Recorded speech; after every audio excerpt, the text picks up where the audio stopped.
우리가 진사 나누고 말씀을 나누겠습니다. 우린 일어나서 함께 가는 교회입니다.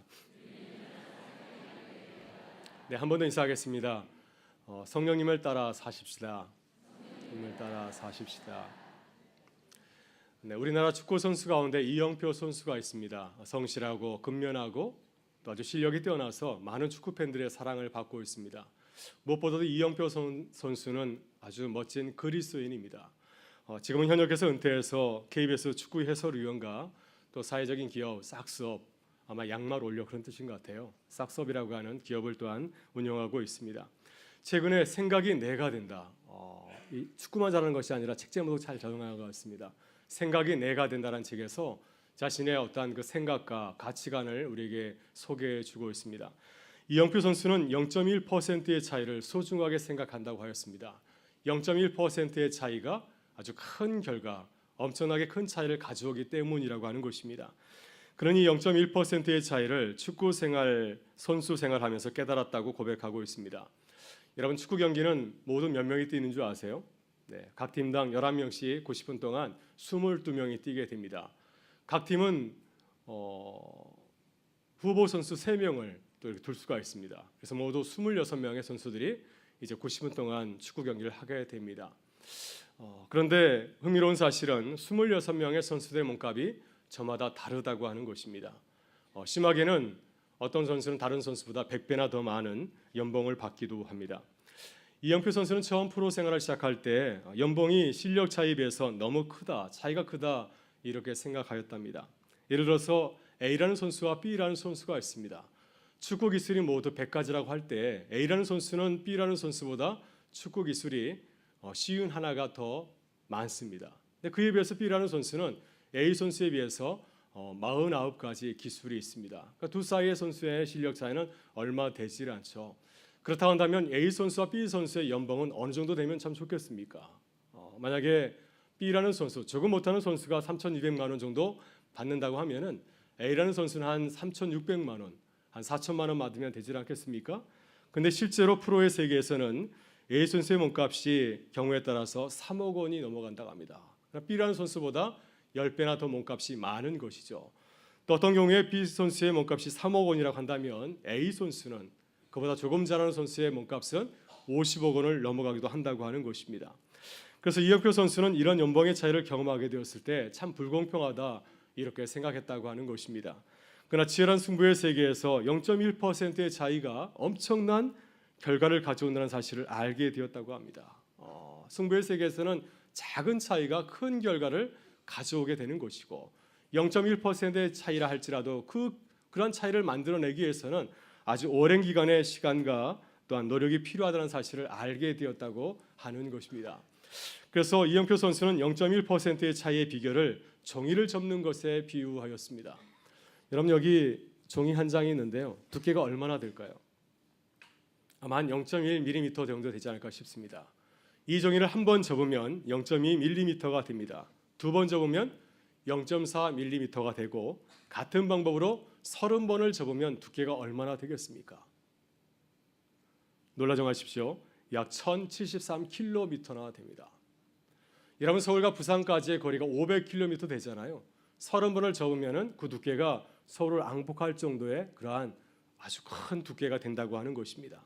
만약 종이를 한 번 더 접으면 31회를 접하게 되면 두께가 얼마나 되겠습니까? 약 2140km가 되고요. 만약 누군가 여기서 멈추지 않냐고 한 번 더 종이를 접는다면 그 두께는 4292km나 됩니다. 여러분, 이영표 선수는 노력에도 이와 같은 복리의 원칙이 적용된다고 하는 것입니다. 두 선수가 훈련을 받을 때 A 선수는 팔굽혀펴기를 30번 하였는데 B 선수는 한 번 더 했습니다. 31번. 그럼 두 선수의 차이가 팔굽혀펴기 한 번 정도의 차이가 있는 것이 아니라 그 이상이 난다고 하는 것이죠. 시간이 지날수록 복리의 원칙에 따라서 나중에는 어마어마한 차이를 가져온다고 하는 것입니다. 이러한 차이 때문에 세계적인 선수들은 다른 선수들보다 수백 배의 연봉을 받는다고 하는 것입니다. 아주 작은 차이처럼 보이지만은 이것이 두 선수 사이에 시간이 지날수록 어마어마한 그런 실력의 차이를 가져오게 된다고 하는 것입니다. 그래서 이영표 선수는 선수 생활할 때 코치가 팔굽혀펴기 10번 하라고 하면은 자기는 11번 했다고 합니다. 50번 하러 가면 51번 이렇게 했다고 합니다. 아마 이렇게 악착같이 연습을 더 해서 좋은 선수가 되지 않았나 하는 생각이 듭니다. 이렇게 이영표 선수는 엄청난 차이의 결과를 만들어내는 노력의 법리 법칙, 0.1%의 그 차이를 피부로 깨달았기 때문에 노력을 멈추는 일을 쉬지 않았다고 말하고 있습니다. 가장 버거스러운 일은 무엇인가? 바로 그것은 노력을 멈추는 길이라고 하는 것입니다. 그래서 항상 자신을 향해서 이렇게 외쳤다고 합니다. 한 번 더. 얄밉죠, 그죠? 한 번 더. 한 번 더 했기 때문에 세계적인 선수로 거듭났다는 고백을 하고 있습니다. 여러분, 그리스도의 삶도 그렇습니다. 작은 차이가 큰 차이를 만들어내는 줄 믿습니다. 아무도 안 믿으시네요. 네, 작은 차이가 큰 차이를 만들어내는 줄 믿습니다.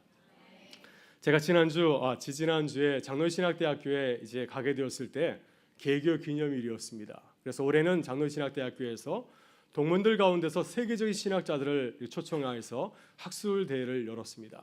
이 학술 대회에 오신 분 중에 한 분이 UCLA 대학에서 한국 교회사를 가르치는 옥성두 교수라는 분입니다. 옥성두 교수님은 미국 대학의 도서관에서 잠자고 있는 한국 초기 교회사의 역사적인 사료들을 발굴해서 번역하고 이 책을 편찬하는 이러한 연구 사역을 아주 활발하게 하고 있습니다. 이분이 임성빈 장신대 총장님과 같은 시기에 프린스턴 신학대학원에서 공부를 하였습니다. 두 분이 20여 년 전에는 학생이었는데 20년 후에는 이제 교수로서 이제 모교에서 만나게 된 것입니다. 근데 임성빈 장신대 총장님이 동문들에게 이러한 부끄러운 고백을 하였습니다. 20여 년 전 프린스턴에서 같이 공부할 때는 실력이 거의 비슷했는데 이번에 만나보니까 나보다 훨씬 더 낫다라고 하는 겁니다. 실력의 내공을 느끼게 되었다는 고백을 하였습니다. 그래서 임성빈 총장님이 옥성국 교수에게 이렇게 물었답니다. 그동안 어떻게 지냈기에 이렇게 놀라운 연구 업적을 이루게 되었습니까? 그 비결이 무엇입니까? 라고 물었더니 옥성국 교수님이 이렇게 대답하였다고 합니다.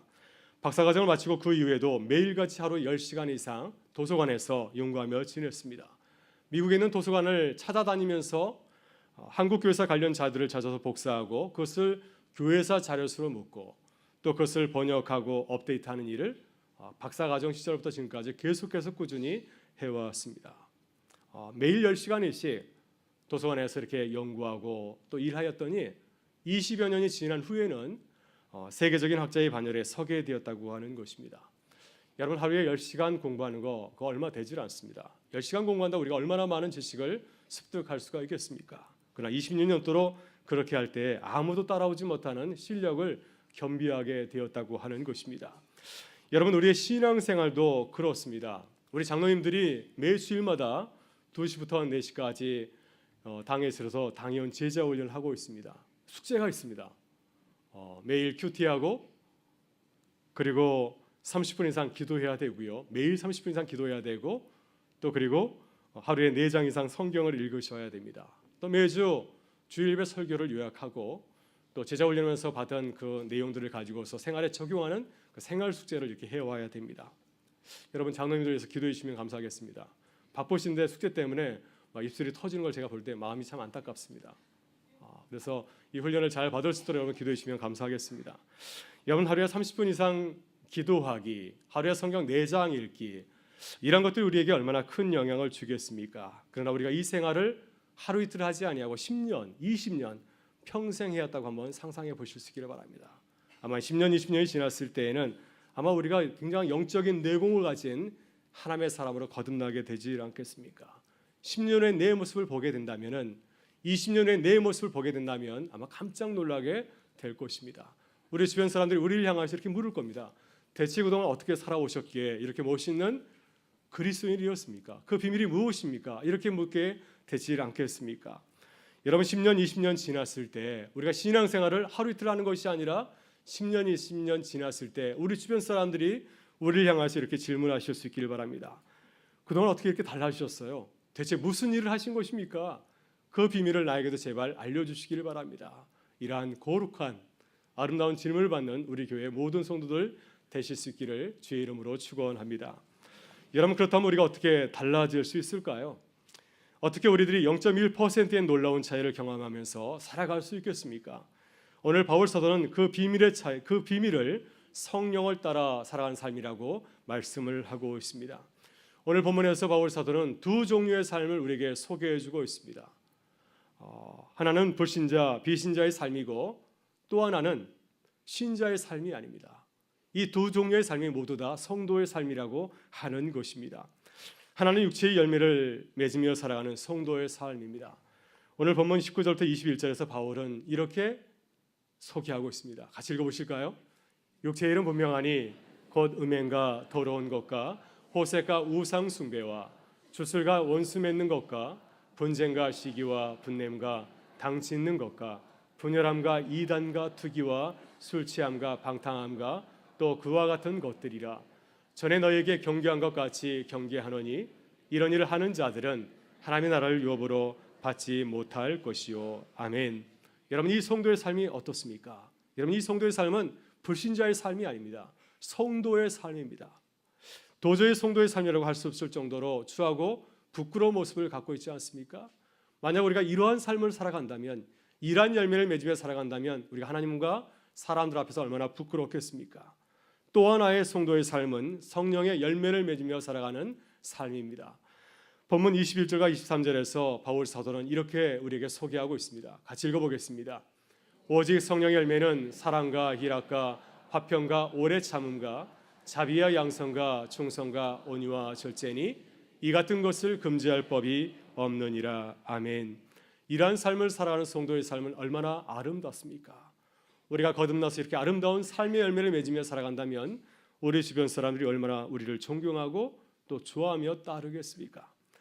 이렇게 바울 사도는 전혀 두 종류의 신앙인의 모습을 소개하고 있습니다. 육체의 열매를 맺고 살아가는 성도, 또 성령의 열매를 맺고 살아가는 성도.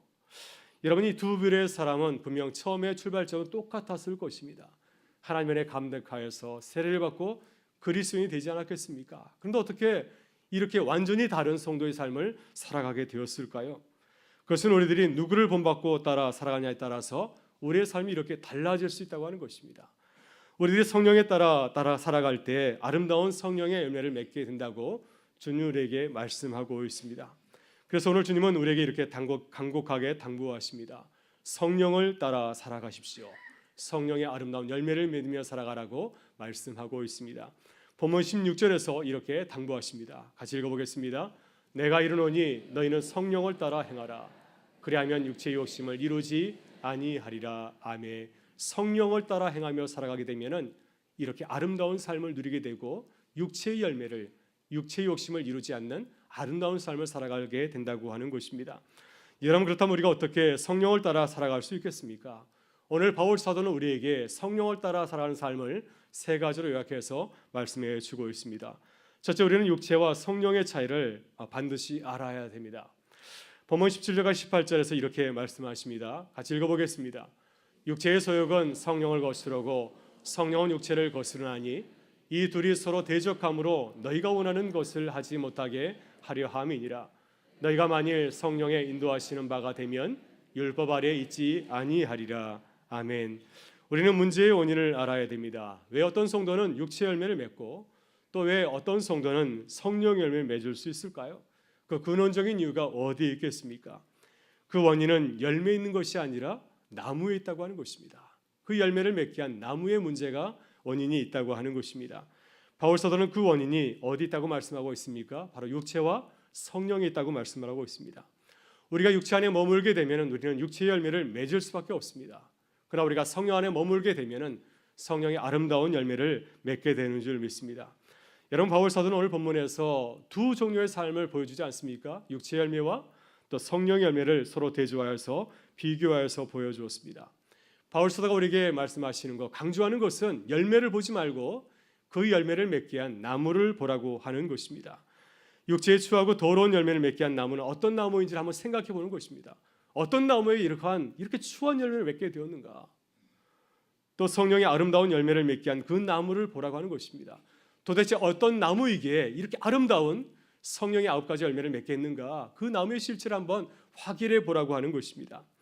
여러분, 우리가 육체라는 나무 안에 거하게 되면 자연스럽게 성적인 범죄를 저지르게 되고 하나님을 버리고 우상을 섬기고 공동체를 파괴하는 죄를 지며 살아갈 수밖에 없습니다. 이것이 육체라는 나무가 갖고 있는 속성입니다.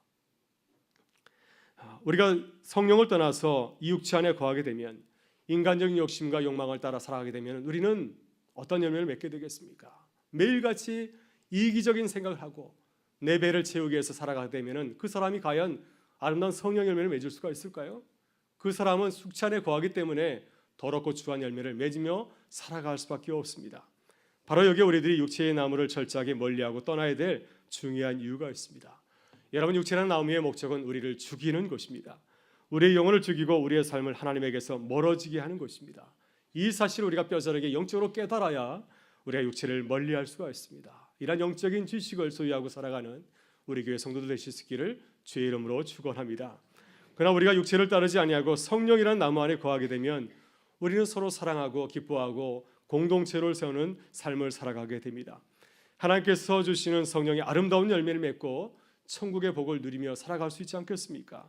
그것은 우리가 인간적으로 잘나서가 아닙니다. 우리가 잘나서가 아니라 우리가 성령 안에 거하게 되면 성령께서 우리를 통해서 이렇게 아름다운 열매를 맺게 하신다고 하는 것입니다. 여러분, 성령의 9가지 열매는 성도의 아름다운 삶을 강조하고 있습니다. 우리가 성령 안에 거하게 되면 이 9가지 열매만 맺는다고 하는 것은 아니죠. 바울이 강조하는 것은 우리가 성령 안에 있으면은 우리가 성령의 9가지 열매와 같이 풍성한 이런 복된 삶을 누리며 살아가게 된다고 하는 것입니다. 성령 하나님께서 우리에게 주시는 대표적인 열매가 바로 이 9가지 성령의 열매라고 하는 것입니다. 바로 여기에 우리들이 성령 안에 거해야 되는 중요한 이유가 있습니다. 성령을 따라 살아야 이렇게 풍성한 삶의 기쁨을 누리며 살아가게 될 줄 믿습니다. 여러분, 우리는 창세기에 나오는 두 사람을 기억하고 있습니다. 아브라함과 그의 조카 롯을 기억하고 있습니다. 여러분, 이 두 사람은 갈대아 우르에서 하나님의 부르심을 받아서 이제 믿음의 여정을 시작하게 되었습니다. 두 사람은 똑같은 길을 걸어가게 되었는데 그 말로는 전혀 다랐습니다. 아브라함은 믿음의 조상이 되었지만 조카 롯은 신앙을 버린 비극의 조상이 되고 말았습니다. 여러분, 어디서부터 두 사람이 서로 다른 길을 걸은 것일까요? 도대체 문제가 무엇입니까? 똑같이 길을 걸었는데 왜 한 사람은 믿음의 조상이 되었고 왜 또 한 사람은 신앙을 버린 비극의 주인공이 되었습니까? 문제는 그들이 어디에 살았냐가 있다는 것을 보게 됩니다. 아브라함과 롯이 이제 나누게 되었을 때 롯은 어떤 곳을 택하게 되었습니까? 음란한 도시였던 소돔과 고모라를 택하게 되었습니다. 그곳에 살다 보니까 이러한 육체 열매를 맺게 된 것이었습니다. 그래서 나중에 천사가 찾아와서 소돔과 고모라 성의 멸망을 알리게 되었을 때 그의 사위들은 심각하게 이 소식을 받아들인 것이 아니라 이것을 농담으로 여겼다고 하는 것입니다. 롯의 두 딸들은 아버지를 대상으로 성적인 관계를 맺고 자녀를 낳게 되었습니다. 대를 잇기 위해서는, 자녀를 낳기 위해서는 아버지와 관계를 해도 좋다고 생각하는 이런 도덕 불감증에 걸렸기 때문이었습니다. 그러나 롯이 아버지를 하나님을 떠나서 비극을 맞이한 것은 세상 도시라고 하는 나무 안에 거하기 때문이었습니다. 그러나 아브라함은 하나님의 임재를 경험할 수 있는 광야에 머물렀기 때문에 하나님의 음성을 들을 수 있었고 하나님과 거룩한 교제를 나누고 믿음의 조상으로 거듭날 수가 있었습니다. 여러분, 우리는 지금 어떤 나무 안에 거하고 있습니까? 육체 안에 거하고 있습니까? 아니면 성령 안에 거하고 있습니까? 성령 안에 거하시는 주님의 사람들 되실 수 있기를 바랍니다. 그래서 아름다운 성령의 열매를 맺고 살아가는 주님의 백성들 되실 수 있기를 주의 이름으로 축원합니다. 둘째, 성령을 따라 살아가기 위해서는 육체를 십자가에 못 박아야 됩니다. 본문 24절에서 바울 사도가 이렇게 당부합니다. 같이 읽어보겠습니다. 그리스도 예수의 사람들은 육체와 함께 그 정욕과 탐심을 십자가에 못 박았느니라. 아멘. 우리가 늘 삶 속에서 경험하는 바이지만은 육체의 정욕이 얼마나 힘이 센지 모릅니다. 매일같이 우리가 육체의 정욕에 넘어질 때가 얼마나 많이 있습니까?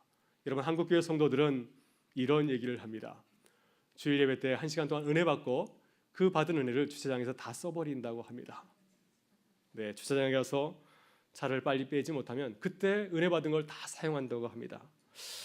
그래서 이 말은 그만큼 육체의 정욕이 얼마나 강하다는 사실을 우리가 매 주일마다 경험하고 있지 않습니까? 오늘 그 시험을 잘 이기실 수 있기를 바랍니다. 네, 바울 사도는 이러한 육체적인 정욕과 욕심을 어떻게 하라고 말씀하고 있습니까? 십자가에 못 박아라 말씀하고 있습니다. 여러분, 십자가형은 고대 로마 시대에 가장 참혹하고 잔인하고 고통스러운 처형 방법입니다. 십자가형에 처한 죄수들은 어떻게 죽어갑니까? 수치를 당합니다. 왜냐하면 옷을 다 벗기기 때문에 수치를 당하고 고통을 당하고 점진적으로 그리고 죽음을 향해서 나가다가 마지막에는 죽음을 맞이하게 되죠.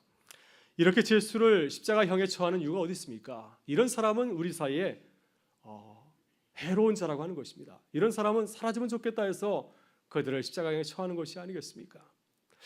여러분, 우리도 육체의 일을 이렇게 바라보아야 된다고 하는 것입니다. 십자가형에 처하는 죄수와 같이 육체적인 정욕과 단 욕심, 육체적인 일들을 미워하고 죽여야 한다고 하는 것입니다. 왜냐하면 이것은 우리에게 치명적으로 해로운 존재이기 때문에 그렇습니다. 우리를 죽음으로 이끌고 가고 있기 때문에 그렇습니다. 여러분, 우리는 육체적인 생각과 탐욕을 어떻게 바라보고 있습니까? 우리는 매일같이 영적인 전투를 벌이고 있습니다. 우리의 내부에서 성령의 억제가 서로 싸움을 벌이고 있지 않습니까? 항상 누가 이기고 있습니까? 만약 우리가 육체해지게 되면은 우리는 더럽고 추악한 육체의 열매를 맺으며 살아갈 수밖에 없습니다. 하나님으로부터 멀어져서 천국의 삶을 누릴 수밖에 없습니다. 여러분은 지금 어떤 영적인 전투를 벌이며 어떤 승리를 거두고 있습니까? 여러분, 믿음의 사람 요셉은 어떻게 유혹을 받았을 때 대처하였습니까? 보디발의 아래에 유혹을 받게 되었을 때 그는 자신의 육체를 향하여서 이렇게 외쳤습니다. 내가 어찌 큰 악을 행하여 하나님께 죄를 지으리까? 요셉은 자신의 육체의 욕망이 자신을 향하여서 더 이상 힘을 발하지 못하도록 그 모든 것을 십자가에 못 박았습니다. 그리고 더 이상 육체의 욕망이 자신을 지배하지 못하도록 그 육체의 자리에서 도망쳤습니다. 옷을 벗긴 채로 알몸인 채로 그 육체의 자리에서 벗어나게 되었습니다. 그래서 그는 육체의 열매를 맺지 아니하고 성령의 아름다운 열매를 맺으면서 살아갈 수 있었습니다. 여러분, 우리는 항상 깨어서 기도해야 될 줄 믿습니다. 육체의 소유에 맞서 싸우기 위해서 하나님의 말씀으로 무장해야 될 줄 믿습니다. 매일 육체의 소욕을 미워하고 성령 하나님을 사모하고 그 은혜를 구해야 될 줄 믿습니다. 여러분, 우리를 넘어뜨리는 육체의 시험과 유혹에 지지 말고 항상 십자가에 못 박으실 수 있기를 바랍니다. 그래서 항상 우리에게 찾아오는 육체의 유혹에 지지 아니하고 승리하는 하나님의 사람들 되실 수 있기를 주의 이름으로 축원합니다. 셋째, 성령을 따라 살아가려면 성령과 함께 보조를 맞추면서 걸어가야 됩니다. 본문 25절에서 주님은 이렇게 말씀하십니다. 같이 읽어보겠습니다. 만일 우리가 성령으로 살면 또한 성령으로 행할지니. 우리가 진정 성령의 열매를 맺으며 살기를 원한다면 우리는 육체대로 살아가는 것이 아니라 성령으로 살아가라고 말씀을 하고 있습니다. 여러분, 25절에서 성령으로 행할지니에서 행하다라고 하는 헬라어는 스토이케오라고 하는 그런 단어입니다. 이 말은 어떤 기준이나 규칙에 맞춰서 살아가는 것을 말하고 있습니다. 이 말은 그림 언어입니다. 군인들이 훈련장에서 훈련소에서 훈련받은 모습을 보여주는 그러한 군대 용어입니다. 여러분, 군대에서 병사들은 어떻게 합니까? 어디를 갈 때에도 혼자 가지 아니하고 열과 줄을 맞춰서 함께 걸어갑니다. 뛸 때도 마찬가지고 훈련받을 때도 마찬가지이죠. 또 자기 마음대로 행하는 것이 아니라 교관이 말하는 대로 상관의 명령대로 움직입니다. 이와 같이 성도의 삶도 군대에서 훈련받는 병사의 삶과 같다고 하는 것입니다. 여러분, 우리는 우리 마음대로 움직이는 사람들이 아닙니다. 여러분, 동의하시나요? 우리 마음대로 아무것도 다 할 수 있습니까? 우린 그런 사람이 아닙니다. 우리는 영적인 교관이신 성령 하나님의 말씀대로 순종하며 살아가는 그리스도의 군사인 줄 믿습니다. 우리가 그리스도의 군사이라고 한다면 우리는 우리 마음대로 행하는 것이 아니라 성령께서 우리에게 말씀하신 대로 듣고 복종해야 될 줄 믿습니다. 성령 하나님의 말씀에 순종할 때 우린 비로소 아름다운 성령의 열매를 맺게 되는 줄 믿습니다. 여러분, 제가 지난 장로의 신학대학교 홈커밍 데이에 갔을 때 그 다음 날이 개교 기념일이었습니다. 그래서 함께 2천여 우리 학생들과 교수들이 함께 모여서 예배를 드렸는데요. 그 예배를 드리면서 제가 아주 인상적인 것이 한 장면이 있었습니다. 제가 도전받은 부분이 하나 있었습니다. 이제 예배를 드리면서 성경 봉독하는 시간이 되었는데 한 교수님이 나와서 학생들을 향하여서 그 예배에 참여한 모든 분들을 향하여서 이렇게 선포하였습니다. 여러분, 하나님의 말씀을 경청하십시오. 저는 그때 처음으로 경청이라는 말을 듣게 되었습니다. 하나님의 말씀은 듣는 것이 아니라 경청하는구나. 하나님의 말씀은 대충 듣는 것이 아니라 온 신경을 기울여서 경청하는구나 하는 사실을 깨닫게 되었습니다. 여러분, 경청에서 청자라는 단어를 한자를 살펴보니까 그 뜻이 참 심오합니다. 한번 보여주실래요? 이게 청자입니다. 그래서 왼쪽에 보게 되면 귀 이자가 있고 옆에 있는 자는, 그 밑에 있는 자는 왕자가 아니라 땅 토자에다가 을자를 쓴 것입니다. 그래서 땅에서 소리가 올라오는 것을 이렇게 형상하고 있습니다. 오른편을 보게 되면 뒤에 있는 것이 열십자이고요. 그 밑에 있는 것이 눈목자입니다. 눈을 뜻하고 있고 한일자에 마음심이 있습니다. 듣는 것은 어떻게 듣는 것인가? 귀로 10가지 눈으로 한 가지 마음을 가지고 듣는 것, 이것이 경청이라고 하는 것입니다. 여러분, 우리가 성령님과 동행하는 것은 그냥 걷는 것이 아니죠. 주의 말씀을, 하나님의 말씀을 경청해서 듣는 것입니다. 우리의 몸과 마음과 뜻을 다하여서 집중해서 주님의 말씀을 듣고 그 말씀에 순종하는 것, 이것이 주님과 동행하는 모습인 줄 믿습니다. 사랑하는 여러분, 오늘 우리는 성령님의 말씀에 경청하고 있습니까? 우리의 두 귀와 10개의 눈과 한 마음을 가지고서 주의 말씀을 경청하고 그 말씀에 순종하고 있으십니까? 오늘 주님께서는 우리에게 말씀하십니다. 너희는 성령을 따라 행하라. 그리하면 육체의 욕심을 이루지 아니하리라. 여러분, 성령 하나님을 따라 살아가실 수 있기를 바랍니다. 성령 하나님의 말씀에 경청해서 아름다운 성령의 열매를 맺으실 수 있기를 바랍니다. 그래서 성령의 사람으로 풍성한 복을 누리는 우리 교회 모든 성도들 되실 수 있기를 주의 이름으로 축원합니다. 우리 같이 일어나셔서 함께 찬양하며 나가겠습니다.